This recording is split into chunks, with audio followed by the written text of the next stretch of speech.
বাবা আমার রুমে ধীরে ধীরে আসলেন। আমি দরজা ভিতর থেকে লক করতে ভুলে গেছি। আমি ঘুমিয়েছিলাম। বাবা আস্তে করে আমার বিছানায় বসল। তারপর বাবা আমার সাথে যা করেছিল তা কোনো মেয়েদের পক্ষে মেনে নেওয়া সম্ভব ছিল না। তাহলে আসল ঘটনাটি শুরু করি। আমার দুই মেয়ে, বক্তার নাম তুষ্টি আর ছোটটার নাম মিষ্টি। তাদের মা খুব শখ করে মিলিয়ে দুই মেয়ের নাম রাখেন। বড় মেয়ে থাকাতে থেকে কলেজে পড়ালেখা করে, আর ছোট মেয়ে আমার সাথে রাজশাহীতে থাকে। তাদের মা মারা যায় বছর 7 আগে। ছোট মেয়ের বয়স 13 বছর। আমাদের ফ্যামিলিতে আর কেউ নেই। একজন ভুয়া আছে, সারাদিন রান্না বান্না করে সন্ধেবেলা চলে যায়। বৃষ্টির বয়স 17 হলেও তাকে দেখতে অনেক লম্বা সুন্দরী। এখনই তার বড় বোনের সমান লম্বা হয়ে গেছে, কিন্তু মন মানসিকতা ঠিকই বাচ্চাদের মতো। এখনও বই তাকে স্নান করিয়ে দেয়। বই তাকে দেখাশোনা করে। আমি কাজের মানুষ, সারাদিন বাইরে থাকি। মেয়েদের দিকে খুব একটা নজর দিতে পারি না। পুরনো বই হাতে সব সামলায়। তাই মেয়েদের সাথে আমার বন্ধুত্বপূর্ণ সম্পর্ক গড়ে ওঠেনি। তারা আমাকে বেশ ভয় পায়। হঠাৎ একদিন বুয়া অসুস্থ হয়ে যায়। প্রায় 1 সপ্তাহ আসতে পারেনি। একদিন রাতে অফিস থেকে বাসায় এসে খেতে বসি। বৃষ্টি আমাকে ঠোঁট ফুলিয়ে বলল, বাবা আমাদের বুয়া 1 সপ্তাহ ধরে আসে না, তাই আমি গোসল পর্যন্ত করতে পারছি না। তুমি রোজ বাইরে থেকে খাবার নিয়ে আস, এসব খেতে আর ভাল লাগে না। তুমি কাল থেকে নতুন কোনো বুয়া নিয়ে আসো প্লিজ। আমি থাকাটা করে বললাম, গোসল না হয় আমি করিয়ে দিলাম, কিন্তু খাবারের যখন সমস্যা তো নতুন বোঝাত খুঁজতে হয়। বৃষ্টি বলল, ঠিক আছে কাল গোসল করিয়ে দিও। আমি খাওয়া বন্ধ করে মেয়ের দিকে চাইলাম। বৃষ্টি দেখতে খুব সুন্দর হয়েছে, একদম তার মায়ের মতো। আমি বৃষ্টির দিকে তাকিয়ে থাকতাম, কারণ আমার মেয়ে বৃষ্টি ঠিক তার মায়ের মতো হয়েছে। আমি আমার মেয়ের চেহারার দিকে তাকালে আমার স্ত্রীকে যেন খুঁজে পেতাম। আমি ভাবতে লাগলাম, মেয়েটি তো বড় হয়েছে, তারপরও এখনও বাচ্চাদের মতো আচরণ করে। তাকে গোসল না করিয়ে দিলে সে গোসল করবে না। আমি বাবা হয়ে মেয়ের দায়িত্ব নিতে। আমি বৃষ্টিকে বললাম, তুই এখন নিজের গোসল করা নিজে শিখ, কারণ কিছুদিন পর তোর শ্বশুরবাড়ি যেতে হবে। মেয়ে তখন বলল, বাবা আমি কোনোদিন শ্বশুরবাড়ি যাব না। আমি তোমার সাথে সারা জীবন থাকব। এই বাড়ি ছেড়ে আমি কোথাও যাব না। আমি আমার মেয়ের কথা শুনে অবাক হয়েছিলাম। এই মেয়েকে নিয়ে আমি কি যে করি। পরের দিন তাকে আমি গোসল করিয়ে দিলাম, নিজ হাতে তুলে ভাত খাইয়ে দিলাম। তারপর মেয়ে আমার শান্ত হল। আমি বললাম, যাও বৃষ্টি, এবার তোমার রুমে গিয়ে ঘুমিয়ে পড়। সে বায়না করে বলল, বাবা ঠিক আছে। বরাক ছাড়া আমি একা আমার রুমে ঘুমাতে ভয় করে। আমি তাকে সান্ত্বনা দিয়ে বলেছিলাম, শোন মা, কিছুদিন পর থেকে তুই আমার রুমে ঘুমাবি, ঠিক আছে? এখন নিজের রুমে গিয়ে ঘুমিয়ে পড়ো মা। তারপর মেয়ে যখন তার নিজের রুমে ঘুমাতে গেল, আমি গভীর রাতে আমি ধীরে ধীরে মেয়ের শোবার ঘরে গেলাম। গিয়ে দেখি সে টিভি দেখছে। আমি তাকে গিয়ে বললাম, না তুমি এখনো টিভি দেখছো? আমার মেয়েকে বললাম, মানে তোর মুখের দিকে তাকালে তোর মায়ের মুখটা আমার চোখের সামনে ভেসে ওঠে। আমার কথা শুনে সে খুব খুশি হল। আমি আমার মেয়ের দিকে তাকিয়ে রইলাম। আমি যেন আমার মেয়ের মাঝে আমার স্ত্রীকে খুঁজে পেলাম। আমি যখন এভাবে তাকিয়েছিলাম, সে কিছুটা অবাক হল। বলল, তোমার কি হয়েছে বাবা? তুমি এভাবে আমার দিকে তাকিয়ে আছো কেন? আমি তোমার খুব আদরের মেয়ে, তাই না বাবা? আমি বললাম, হ্যাঁ আমি, তুমি খুব আদরের মেয়ে আমার। আমার বাবা বলল, আমি তোমার সাথে আমার একটা কথা ছিল। কি কথা বাবা? মা আমি, তুমি আমার কথা রাখবে না? আমার মেয়ে বলল, বাবা তুমি আমার জন্মদাতা, আর তোমার কথা কি আমি ফেলতে পারি? আমি তোমার সব কথা রাখবো, তোমার কথা না রাখলে যে আমার অমঙ্গল হবে। আমি ভাবতে লাগলাম কিভাবে কি করা যায়। হঠাৎ বুদ্ধি এলো মাথায়। আমি তাকে গম্ভীর হয়ে জিজ্ঞেস করলাম, কতদিন গোসল করছে না মা? প্রায় 1 সপ্তাহ। তাই? আচ্ছা ঠিক আছে, চলো আমি তোমাকে আজ গোসল করিয়ে দিই। কাজের বুয়া আসবে কোনোদিন, আর তুমি এতদিন গোসল ছাড়া থাকবে। নাম গোসল না করলে ঘুম হবে না মামনি রাতে। তাই চলো আগে গোসল না করিয়ে দেই। তুমি আমার মেয়ে, আমি তোমার যত্ন না করলে লোকে মন্দ বলবে। তাছাড়া আমি তোমাকে এভাবে থাকতে দিতে পারি না। চলো আমি তোমাকে গোসল না করিয়ে দিই। এতদিন গোসল না করলে শরীর খারাপ হবে। মেয়ে বলল, এখন তো রাত, কাল সকালে করি আব্বু। আমি আমার মেয়ের কথা মেনে নিলাম। তবে মাকাল তো আমি কাজে চলে যাব, ফিরতে আবার রাত হবে। মেয়ে বলল, ঠিক আছে বাবা, তাহলে কাল রাতে তুমি গোসল করিয়ে দিও। যা বাবা, এখন গিয়ে ঘুমাও। আমিও ঘুমাব। ঠিক আছে মা, তাহলে তুমি ঘুমিয়ে পড়। আমি ঘুমাতে গেলাম। পরের দিন সকালে উঠে আমি আমার মেয়েকে বললাম, মা আজ বাড়িতে কেউ নেই, তাই বাড়িটা একদম খালি পড়ে থাকবে। তোমার আজ আর স্কুলে যেতে হবে না, কাল স্কুলে যেও। আমি বাবার কথা শুনে খুব খুশি হলাম, কারণ আজ সারাদিন টিভি দেখতে পারবো।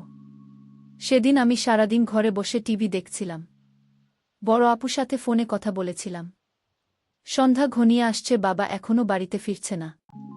আমি বাবার জন্য অপেক্ষা করতে লাগলাম, কিন্তু বাবা প্রায় রাত 10টার দিকে বাড়িতে ফিরল। আমি বাবাকে জিজ্ঞেস করলাম, বাবা এত দেরি হল কেন? আমি তোমার জন্য সেই কখন থেকে অপেক্ষা করছি, তোমার কোনো খবর নেই। বাবা বলল, মা আমি একটা ঝামেলায় পড়ে গিয়েছিলাম, তাই আসতে একটু দেরি হয়ে গিয়েছে। এখন চলমান গোসল করিয়ে দিই। মেয়েটা বলল, বাবা আমি আজ গোসল না করলে হয় না, খুব শীত লাগছে। আমি মেয়েকে বললাম, মা আজ তোমার গোসল করতে হবে, নইলে তোমার শরীরে অসুখ হয়ে যাবে, শরীরে সর্দি জ্বর আসতে পারে। আমি বাবার কথা শুনে বললাম, ঠিক আছে বাবা, চলো আমি গোল করব। আমি তাকে বাথরুমে নিয়ে গেলাম, তারপর আমার ছোট্ট মেয়েটাকে গোসল করিয়ে দিলাম। আমার লক্ষ্মী মেয়েটা বলল, বাবা আজ মাথাটা অনেক ভাল লাগছে, আমার শরীরটা ভাল লাগছে। আমি বললাম, গোসল হচ্ছে আল্লাহর নেয়ামত, গোসল না করলে শরীর ভাল লাগে না, রাতে ঘুম হয় না। আজ তোর অনেক ভালো ঘুম হবে। তারপর রাতের খাবার খেয়ে যখন আমি ঘুমাতে গেলাম, আমার মেয়ে বলল, বাবা আজ তুমি আমার রুমে ঘুমাবে, কারণ এই রুমে আমি একা একা থাকতে ভয় লাগে। আগে তো আপু আর আমি একসাথে থাকে। আমি আমার মেয়ের কথা শুনে বললাম, ঠিক আছে, তুমি আমার রুমে চলে আসো। আমি আর আমার মেয়ে গল্প করতে শুরু করলাম। আমার মেয়ে আমায় জিজ্ঞেস করল, বাবা তুমি মায়ের অভাব বোধ করছো? হ্যাঁ মা, তোর মা তুই অনেক ছোট থাকতেই মারা গিয়েছিল।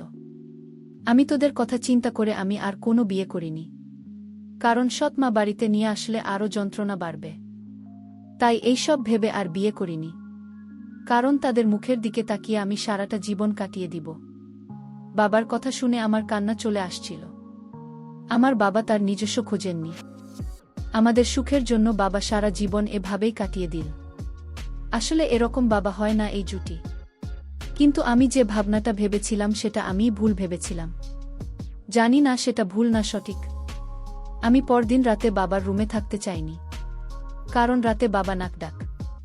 এটাও সমস্যা ছিল না, আমি বাবাকে পাশে রেখে মোবাইল দেখতে পারি না, আর সেই জন্য নিধন্ত নিলাম। আজ থেকে আমি আমার রুমে একা ঘুমাব। আমি পরদিন বাবাকে বললাম, বাবা আজ আমি একা একা আমার ঘুমাব। আর সেদিনই ঘটল আসল ঘটনা। আমি রাতে আমার রুমে যখন ঘুমাতে গেলাম, তখন বাবা আমায় ডাক দিয়ে বললেন, তুমি তোমার রুমে একা ঘুমাতে ভয় পাবে না? মেয়ে আমার বলল, না বাবা, আমি তো দিন দিন বড় হচ্ছি, আর এখন আমার একা একা রুমে ঘুমাতে ভয় করে না। বাবা তুমি ঘুমিয়ে পড়ো। কিন্তু আমার চোখে কোনো ঘুম নেই। আজ 15 বছর ধরে আমি একা। আমার স্ত্রী একটা রোড অ্যাক্সিডেন্টে মারা যায়। আমার স্ত্রী দেখতে অনেক সুন্দরী ছিল। আমার তো মন চায় অনেক কিছু করার। যাই হোক, আমার চোখে ঘুম আসছিল। ঘড়ির কাঁটার দিকে তাকিয়ে দেখি রাত প্রায় 1টা বাজে। আমি আস্তে করে আমার মেয়ের রুমের দরজার কাছে গেলাম। দরজা ধাক্কা দিতেই খুলে গেল।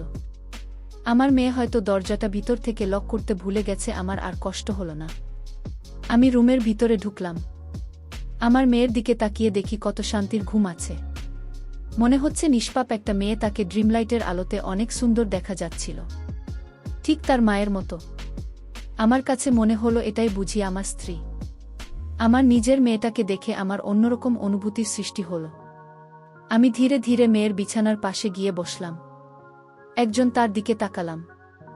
আমার অনেক ভয় করছিল, যদি আমার মেয়ে এখন জেগে যায়, তখন কিভাবে? আমি ভুলে গিয়েছিলাম এটা আমার মেয়ে শুয়ে আছে। এটা আমার জন্য একটা বড় সুযোগ। এসব ভাবতে ভাবতে হঠাৎ আমার মেয়ে জেগে উঠল। যে আমায় দেখে চমকে উঠল আর বলতে লাগল, বাবা এত রাতে তুমি কি করছো? আমি বললাম, কেন, আমি কি তোমার রুমে আসতে পারি না? কিন্তু বাবা, আমি তো দরজা লক করে ঘুমাচ্ছিলাম। তুমি রুমের ভিতরে ঢুকলে কি করে? আমি বললাম, মা তুই ঘুমানোর আগে দরজা লক করতে ভুলে গিয়েছিলি, আর তাই তো রুমে আসতে পারলাম। বাবা তুমি ইদানিং কেমন জানি হয়ে গেছে। যাও তোমার রুমে গিয়ে ঘুমাও, যখন তখন আমার রুমে ঘরে চলে আসো।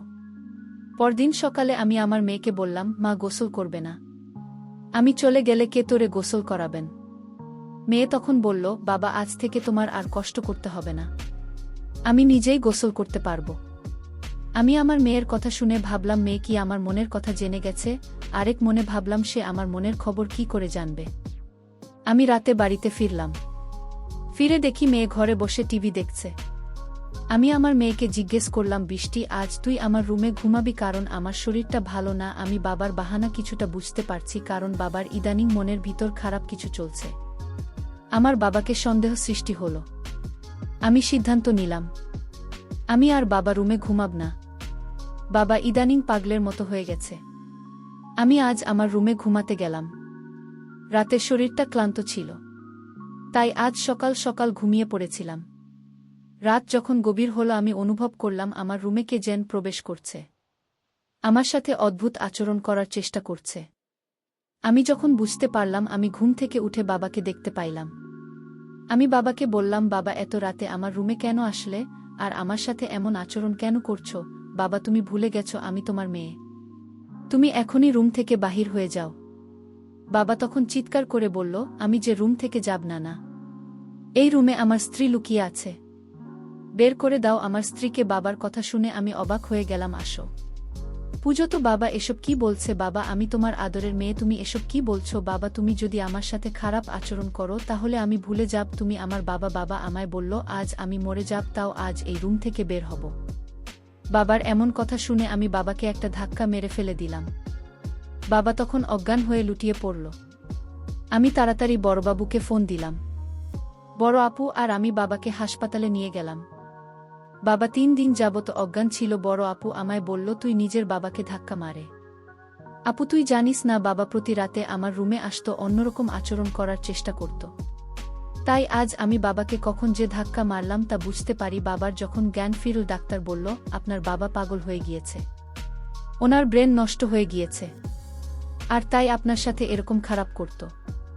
ডাক্তারের কথা শুনে আমি কান্না করতে লাগলাম আর বলতে লাগলাম, আমি বড় ভুল করে ফেলেছি। আমার বাবা জ্ঞান হারাচ্ছিল, আর তাই তো আমার সাথে এরকম করত। বাবা তো আগে এরকম করত না। আমাদের কথা শুনে বাবা বেড থেকে উঠে বসল আর আমাদের 2 বোনকে উদ্দেশ্য করে বলতে লাগল, শোনো মা, ডাক্তার ভুল বলেছে। আমি পাগল নই, আমার মাথাও ঠিক আছে। আমি 15 বছর ধরে তোদের মাকে দেখি না, আর তাই সে আমার পাশে না থাকাতে আমি সারাক্ষণ চিন্তায় ডুবে থাকতাম। আমার কিছুই ভাল লাগতো না। কিন্তু আমার ছোট মেয়ে বৃষ্টির দিকে তাকালে আমার মনে হতো আমার স্ত্রীকে খুঁজে পেয়েছি, কারণ বৃষ্টি দেখতে অভ্যস্ত তার মায়ের মতো, আর তাই আমার মেয়ে হিসেবে বৃষ্টিকে দেখতাম। এতে আমার চিন্তা কমে যেত। আমি প্রতি রাতে তার রুমে গিয়ে তার কাপড় চোপড় এলোমেলো থাকলে আমি তা গুছিয়ে দিতাম। এটা কি আমার অপরাধ? আমার নিজের মেয়েকে স্নেহ করা কি আমার অপরাধ? আমার মেয়েকে আমি দেখতে না পেলে আমার খুব কষ্ট হতো না? আমার মেয়েকে আমি সবসময় চোখে চোখে রাখা, সেটাও কি আমার অপরাধ? বাবার মুখে এমন কথা শুনে আমি হাউমাউ করে কান্না করতে শুরু করলাম। বাবার পায়ে ধরে আমি বাবার কাছে ক্ষমা চাইলাম, বাবা তুমি আমায় ক্ষমা করে দাও, আমি তোমাকে ভুল বুঝেছিলাম।